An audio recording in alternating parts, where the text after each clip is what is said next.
Afogados da Engazeira. Aqui do meu lado, meu amigo Sebastião Costa, da equipe Show de Bola. Sebastião, bom dia para você, meu amigo, seja bem-vindo. Bom dia, Tony, bom dia, Nil, bom dia aos amigos da cultura, os ouvintes, né, do Revista da Cultura, e vamos falar dessa polêmica. Exatamente, né? Polêmica envolvendo essa questão do Afogados, do time do Afogados, né? Que está no Campeonato Pernambucano, e surgiu essa informação de que ele venderia um mando de campo para o Retrô, né? Ele enfrenta o Retrô, seria em casa essa partida. Eu vi esse vídeo, né? O Nil Júnior gravou um vídeo e colocou lá no Instagram dele. Nil, seja bem-vindo. Tem rendido bastante nessa polêmica. Seja bem-vindo aqui ao nosso programa Revista da Cultura. Tirei você dos momentos finais das suas férias, viu? Bom dia, meu querido. Bom dia, Tony. Bom dia, Sebastião. Bom dia, amigos da cultura. Pois é, o Afogados Futebol Clube fazendo dessas, né? Culpa do Afogados. Muito bem. Tá nos ouvindo bem, Nil? Tô ouvindo bem. Muito bem. Ouvindo bem. Muito bem. Eu queria saber, tanto o Sebastião como você também, Nil, como foi que começou toda essa polêmica, né?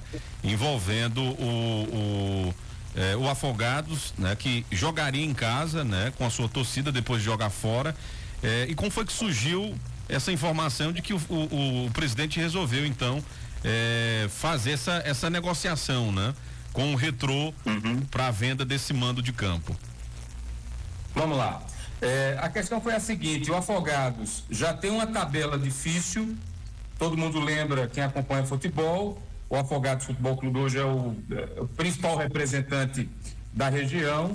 A equipe caiu para a Série A2 no ano passado e, pelo regulamento, teve o direito de disputar a Série A2 no mesmo ano. Caiu em 2023 e a federação permitiu que ele no mesmo ano tentasse disputar uma vaga para a elite. O Afogados monta um bom elenco para os padrões da Série A2, ganha o título da Série A2, ganha o direito de disputar a competição principal novamente, já em 2024. E já gerou muita polêmica, algumas críticas da federação, mas enfim, entra no campeonato. Montou um time, eu diria, mais modesto do que mesmo o time da Série A2. E a tabela do campeonato, o Afogados, de 9 rodadas, joga 5 fora e 4 rodadas em casa, né? E o Afogados fez a sua estreia sendo derrotado, a equipe acabou perdendo para o Central por 4-1, levou uma goleada do Central, poderia até ter levado mais gols, fez uma péssima partida. Depois joga com o Náutico em casa, até melhora, mas perde em casa, ou seja, 2 derrotas em 2 jogos, o time estava na lanterna, e vence o Porto por 3-2, chegou a fazer 3-0, leva 2, venceu o Porto, respirou um pouco, porque esse campeonato, a média dos times intermediários até agora, como caem 2 apenas e não 4, então não precisa fazer tanto para escapar. Joga, quando estava para o jogo com o Petrolina, estoura a informação de que o Afogados estava entregando o mando de campo ao pedido do Retrô. E o Retrô do Laércio Guerra, o Retrô que tem dinheiro, o Retrô que tem isso, que tem aquilo, que é uma das equipes, o dono da equipe é um empresário rico da capital. Isso. E o João Nogueira disse: eu vou falar sobre isso na Rádio Pajeú, que é a nossa parceira. E foi para o programa esportivo falar. O pior não é a forma apenas. É a história do réu confessa, você dizer publicamente que vendeu o jogo, vendeu o mando de campo. Não, vendi, o time está em dificuldade, eu vendi o mando de campo. Isso gerou uma confusão enorme na imprensa estadual, porque mesmo que não seja ilegal, não há previsão de legalidade nisso, mas o curioso o Afogados pede para jogar fora de sua casa. Imagine quando a gente tinha aí o Serra Talhada no auge, o Zé Raimundo pedir para jogar fora de Serra Talhada, o que é que nem ia acontecer? Então, a torcida caiu de pau, a imprensa esportiva pernambucana caiu de pau, e o Eri Santos ontem chegou a dizer que o Afogados vendeu sua dignidade, e é aí onde reside o problema. Porque o futebol é um esporte onde você jogar, ter o mando de campo a seu favor, e ao contrário de Serra, que está com essa polêmica ainda, o trabalho que está sendo feito para recuperar o Pereirão, mas o estádio Vianão tem um dos melhores gramados do Nordeste. Não é um campo modesto de arquibancadas, mas o gramado é elogiado por todo mundo que vai jogar em Afogados. E o Afogados abre mão por R$50 mil para jogar no Arruda, favorecendo o Retrô, que aí em tese vai ter mais um jogo em casa, mais uma rodada para jogar próximo da sua logística de tudo isso. Então, e João Nogueira disse isso abertamente na rádio, aí eu fui muito duro com ele, eu disse que era uma indecência, que era uma imoralidade, como é que o Afogados vai ter moral para chamar o torcedor de novo para ajudar? E ele disse que não tem o que fazer. E a imprensa pernambucana dizendo que é mais um capítulo que envergonha o já manchado do campeonato pernambucano, né? Tem tanto questionamento, problema, acesso de repórter, acesso de imprensa, depois problema de mando de jogo do Petrolina. O jogo do Afogados com Petrolina foi num pasto. O estádio Paulo de Souza Coelho tem a menor condição. Exatamente. Agora, o Afogados jogou em Petrolina, mas o Sport não. A federação obrigou o Petrolina a jogar na Arena de Pernambuco, que é a casa do Sport. Então é mais uma polêmica, e essa foi uma polêmica ética. Não foi uma ilegalidade, que não tem previsão para isso. Mas, eticamente, todos os grandes jornalistas esportivos de Pernambuco criticando a decisão do Afogados, o pau está cantando e a diretoria está segurando a posição. Não muda, não vai reverter, inclusive sugerindo que o jogo com o Maguari, que é o único que vai fazer em casa agora, dando a entender o seguinte: se tiver dinheiro, eu vendo também. Então, assim, acabou aquela história do time que derrotou o Atlético Mineiro, que já eliminou o Santa Cruz. Isso cai por terra moralmente. A minha crítica é porque, assim como o Serra Talhada leva o nome da cidade, o Afogados leva o nome da cidade também. E para a cidade, envergonha o futebol, envergonha a cidade, e por isso que eu classifiquei como indecência. Então, pé da vida comigo, os dirigentes revoltados. Eu faço crônica esportiva há mais tempo do que faço jornalismo, rádio jornalístico, que minha primeira função no rádio foi de repórter esportivo. Eu amo ser repórter esportivo, eventualmente comento, mas meti a lenha e acho que ainda bati pouco. Ô Nil, realmente eu concordo com você, né? Não tem essa previsão se é ilegal ou não, né? A gente sabe que não tem isso. E o pior, a gente tem até um áudio aqui do João Nogueira para uma reportagem, né, Sebastião? Eu não sei se foi. Ele falou para o acho que NE45, falou. Isso. Para quem perguntou, ele admitiu que vendeu o jogo. Ô Nil, agora deixa eu te perguntar o seguinte: eu ia tocar nesse assunto, mas você já sintetizou tudo aí que eu ia falar. Agora eu te pergunto o seguinte: vamos imaginar que o Afogados precise da classificação num jogo e a diretoria do Afogados venha chamar a torcida, sendo esse jogo em casa, e ele diga assim: olha, eu preciso da torcida agora e o Afogados tem que vencer. Vamos imaginar um jogo desse. Qual seria a reação da torcida, você que está tão perto aí? De revolta. As duas principais torcidas organizadas, mesmo time de uma cidade modesta como Afogados, mesmo assim, a gente tem que considerar que tem torcida organizada Afogados, e elas têm redes sociais. As duas manifestaram revolta nas redes com a decisão que foi tomada, dizendo que o maior patrimônio do clube é sua torcida, e realmente a que faz a festa. Sim. O Afogados alega, Sebastião, um déficit de cerca de... As contas variam. A gestão anterior do Edgar foi tenebrosa também, deixou um rombo. A gestão anterior do João, ninguém sabe, faltam elementos, até hoje se questiona o que realmente foi feito com o dinheiro da Copa do Brasil, porque a ideia era ter um CT, o Afogados não tem um CT, não foi feito com os milhões da Copa do Brasil. Não se construiu um centro de treinamento. A informação que parte desse dinheiro, inclusive, teria sido antecipado, que até a agiotagem teria entrado no meio. Essa história circula. Mas o João entregou numa situação relativamente razoável para o Edgar. O Edgar Santos, que foi também secretário de Cultura de Afogados, deixou o clube numa situação muito pior. Além de rebaixado, com um déficit aí que giraria em torno de R$300 mil, né?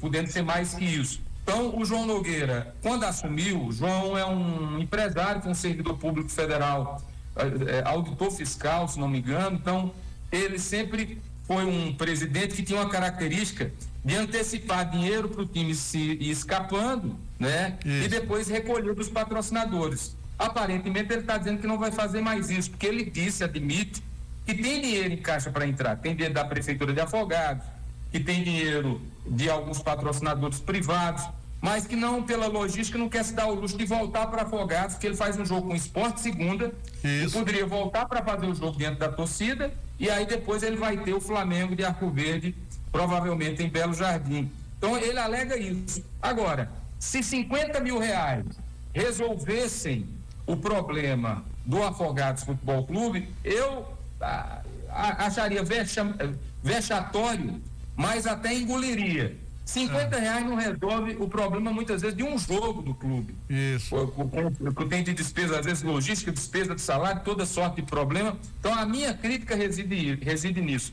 Não resolve o problema, envergonha o time, tira o direito do torcedor. Outra coisa, a Prefeitura de Afogados paga 40 mil para esse time. Vê que contraditório. Aí eu invoco também esse aspecto. Como é que você bota dinheiro público? Qual é a finalidade da Prefeitura dar uma contrapartida botando dinheiro público numa equipe de futebol? É dizer, não, para a gente poder ter esse nível de entretenimento, a cidade tem o direito a ter um clube profissional disputando e as equipes irem jogar aqui, eu vou dar 40 mil por mês para ajudar o Afogado. É um dinheiro meu e do cidadão afogadense. Quer dizer, a gente está ajudando a pagar um clube que não está se permitindo nem o direito da gente ver o jogo do time. Na cidade, com dinheiro público sendo usado para isso, que é para mim, outra aberração. Isso. Porque, e a forma também, porque se ele quisesse, se ele dissesse à imprensa esportiva, olha, até o jogo com o Retrô eu tenho que antecipar 50 mil reais, tem patrocinador devendo, a gente tem que se mobilizar, eu tenho certeza que haveria uma mobilização, que se não arrumasse os 50, arrumasse metade, 25, 30, enquanto ele recebia dos patrocinadores. E não já dizer que estava pronto e acabado. Outra coisa é que ele tem uma relação muito próxima com o presidente do Retrô. O Edgar já tinha uma animosidade. Então está parecendo uma coisa de compadre aí, essa arrumação. E pior se o Retrô ganhar. Porque o que é que pode acontecer? Além de não resolver o problema, se o Afogados cai de novo para a Série A2, o que não está descartado, o buraco é enorme, porque você na Série A2 não tem como captar recursos como tem na elite do futebol, quando você tem mais vitrine. Então, para mim foi uma atrapalhada sem tamanho. O Eri Santos fez um comentário muito duro ontem, e outros jornalistas esportivos, alguns criticam a federação, dizendo que é uma palhaçada o campeonato, outros o Retrô, outros o Afogados, mas o Eri Santos disse muito bem, e aí eu acho que reside aí o problema. O Afogados vendeu, a equipe de futebol vendeu sua dignidade. Eu acho que foi a melhor definição do que fez o presidente João Nogueira. É a melhor definição mesmo. Eu conversava ontem com o Tony sobre essa questão, quando você fala aí do Retrô, né? Da proximidade de seu João com o Laércio, e inclusive o Afogados, pelas matérias que eu vejo aqui, ele vai ficar hospedado lá no CT do Retrô. Vão ser tratados com tanto carinho que você nem imagina. Agora, aí vem aquela história. Imagine se o Retrô ganha esse jogo, porque o Retrô ganha esse jogo, ele vai para a segunda colocação, não é? Passa o Sport. E aí vai ser um jogo de compadre, né? Não, a questão é a seguinte: se o Afogado joga com o Sport, muito provavelmente a lógica, os elencos nem se comparam. O Afogados até foi guerreiro com o Petrolina, arrancou um empate, poderia até ter virado o jogo. Isso. E joga contra o Sport segunda. Se o Afogados perde, dependendo da combinação de resultados ali, de Maguari, Porto e Flamengo, o Afogados já fica perigando. Isso. O jogo com o Retrô seria determinante. Se o Retrô ganhar o jogo de 1-0, o jogo pode ser apertado como for, a manchete no outro dia não vai ser que o Afogados vendeu só o mando de campo, vai ser que vendeu o jogo. Exatamente. Tá? E aí vai ser mais complicado ainda para a própria defesa do Evandro, porque mesmo que não tenha previsão legal, com tanto cacete que está levando, e eu tive com o presidente Evandro Carvalho esses dias naquela polêmica do repórter, me reuni com ele, eu no lugar do Evandro ligaria pro João, disse, vamos resolver isso aqui, rapaz, não faça isso não, eu já tô levando tanto cacete aí, esse campeonato já tá tão desmoralizado, não vá por aí, né? 50 mil, a federação tem dinheiro para antecipar, eu antecipo esse dinheiro, depois você resolve isso, mas não se fez, e se o Afogados perder o jogo, aí a manchete vai ser que a coisa já estava combinada, e o pau vai cantar ainda mais. E pode até outros clubes, né, entrarem também e dizer aí, ó. E até, né, porque nessa onda que nós temos hoje de combinação de resultado por conta de banca de aposta, né? Imagine aí. O Afogados. O Afogados perdeu pro Central de 4-1. Dos 4 gols, pelo menos 3 foram falha de um jogador, o Márcio. E eu não acredito ele tenha feito isso intencionalmente. Mas foi uma partida tenebrosa, deu um passe errado que gerou gol do Central, fez o pênalti do último gol. O que esse menino sofreu depois na rede, com história de que teria vendido o jogo, que é coisa de casa de aposta, que é isso, que é aquilo. Isso. E depois ele até ameaçou processar quem o questionasse. E pediu o Afogados dispensou imediatamente, que a pressão estava muito grande. Aí o Afogados vai lá e perde pro Retrô, depois de ter todo esse carinho do Laércio, 50 mil, as despesas, a hospedagem, vai ter fruta no café da manhã para todo mundo. Ô, Nil, e eu ia falar essa questão da proximidade de Seu João com o Laércio, lá do Retrô, e a gente sabe que o Retrô é um time formador. Laércio é um cara que ele pensa no futuro da equipe do Retrô e a gente não pode jogar fora essa ideia de que o Retrô a todo custo quer estar entre os 2 primeiros lá na primeira fase, porque vai render muito para o Retrô. Então isso pode acontecer, não é? Então vai ser desastroso isso. Vai. O Laércio virou uma espécie de, como é que eu posso dizer? O Laércio tem uma rejeição no meio. O projeto dele é ousado e eu gosto do projeto do Retrô. O Laércio só tem um pecado, ele é muito soberbo. Ele nas declarações, ele ironiza a forma como ele não, na minha opinião, ele não age com a compostura que deveria agir um presidente, né? No respeito aos clubes, ele gosta de tirar onda quando ganha, meio de dizer, não, eu tenho o dinheiro e eu resolvo, né? Isso.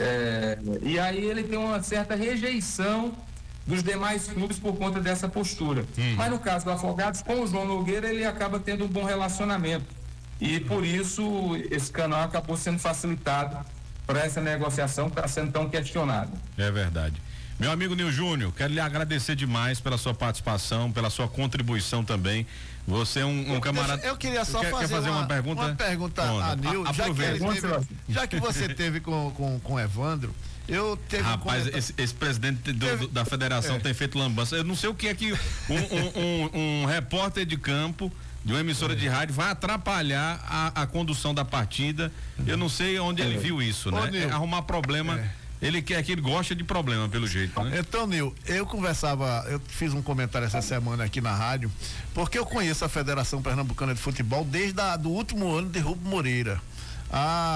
Quando o Rubem Moreira saiu da federação, que entrou Dilson Cavalcante, então eu fiz parte da campanha para a eleição de Dilson Cavalcante, que era o candidato de Rubem Moreira. E depois veio Fred, veio Carlos Alberto, e eu nunca vi uma federação desse jeito, viu, Nil? E aí tem essa polêmica aí dos repórteres, né? Que inclusive o pessoal está questionando muito a Abraço também, que a Abraço fez uma nota, mas que não fluiu muito bem, não. E você?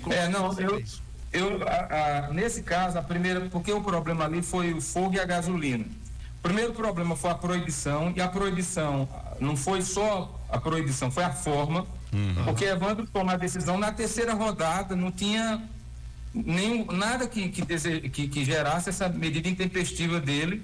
E na terceira rodada ele proíbe os repórteres nos jogos com os direitos vendidos para a TV, no caso a TV Globo, né? Aí ele toma essa decisão.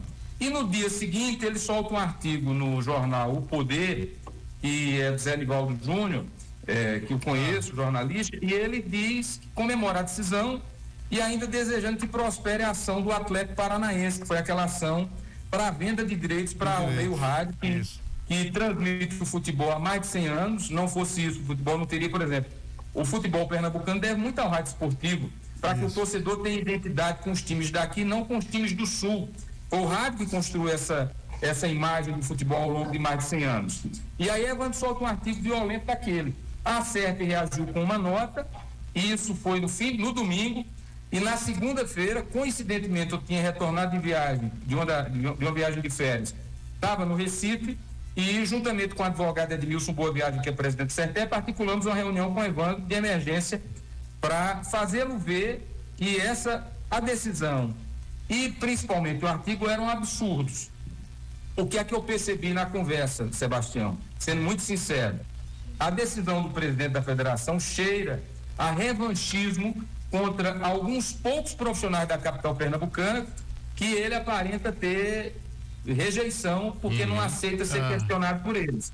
Não passam de 4, tá? Alguns que nem estão no rádio, que manifestam no Twitter, por exemplo. E eu disse a ele, se você querer dimensionar a crônica esportiva de Pernambuco a 3, 4 profissionais, quando nós temos dezenas, só em um dos veículos que ele cita um profissional, você tem pelo menos 15 pessoas fazendo rádio esportivo. No interior, dezenas de rádios fazem e inúmeros profissionais fazem.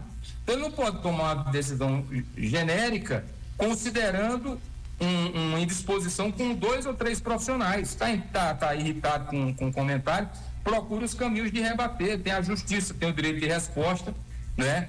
E ele quis reiterar que não havia proibição, que mesmo os repórteres viriam a campo, só não ficariam atrás dos gols, quer dizer, ficariam na cabine com o narrador e com o comentarista, que já é um prejuízo. A função do repórter esportivo é reportar, como o próprio nome diz. Então, ele fica mais próximo do campo para dar sua visão do lance ao narrador e ao comentarista, para dar subsídios adicionais, e você sabe disso.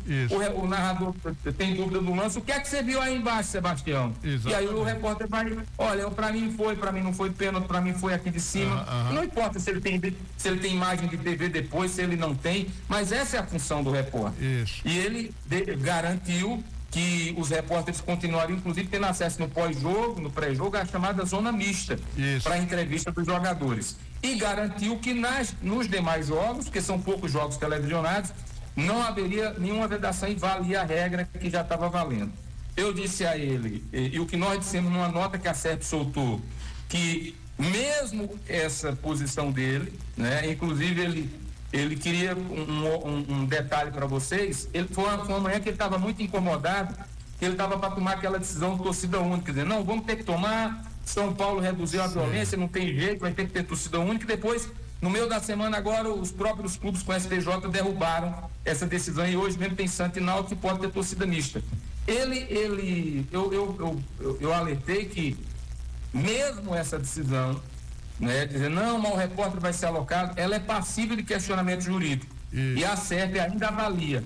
A minha dúvida, confesso a vocês, é se essa altura do campeonato vale a pena fazer agora, no curso, inclusive com pedido de liminar, e eu vou avaliar isso essa semana na volta das férias com a BERT, se a gente já faz alguma coisa agora, ou se a gente espera e já faz isso antecipando para as próximas competições, para evitar que isso aconteça. Eu recebi contato do Arthur, presidente da Abrace, a FENAGE, a BERT, todas as associações ligadas ao jornalismo e à comunicação, manifestando indignação, e o pontapé inicial foi a partir da nota da SERP, que repercutiu. Se você fizer busca, Federação Pernambucana, Evandro Carvalho, fizer uma busca no Google, só vai aparecer esse assunto. Os sites especializados noticiaram. Então, ele, por outro lado, ele também sentiu a pressão. Ele disse a mim que não é muito de ver rede social, de ver notícia, mas senão não teria tomado uma decisão aparentemente revanchista contra alguns profissionais dos quais ele não gosta, e a gente não tem nada a ver com isso. O rádio esportivo não depende de 2 ou 3 profissionais apenas, muito pelo contrário. Mas a conversa foi amistosa, isso eu tenho que registrar, com esses alertas que nós fizemos a ele, e ainda com essa possibilidade de uma discussão jurídica mais aprofundada a partir de orientação da ABERT também. Muito bem. Nil Júnior, meu querido, um abraço, bom final de semana, bom retorno aí, né, no rádio. A partir de segunda-feira você está de volta aí na Rádio Pajeú.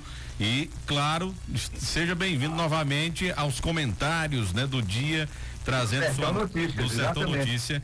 A gente vai estar, inclusive, lançando, né? A gente vai começar a ouvir os presidentes de partidos políticos aqui em Serra Talhada, com uma série de entrevistas. A gente vai estar recebendo o pessoal da Rede, do PDT, né? Do Solidariedade, também, né? Do Cidadania. A gente já ouviu o Marcos Oliveira, que é do PSDB, enfim. Então, a gente vai começar a dar o pontapé também na política de Serra Talhada, que ferve, né? Nos bastidores.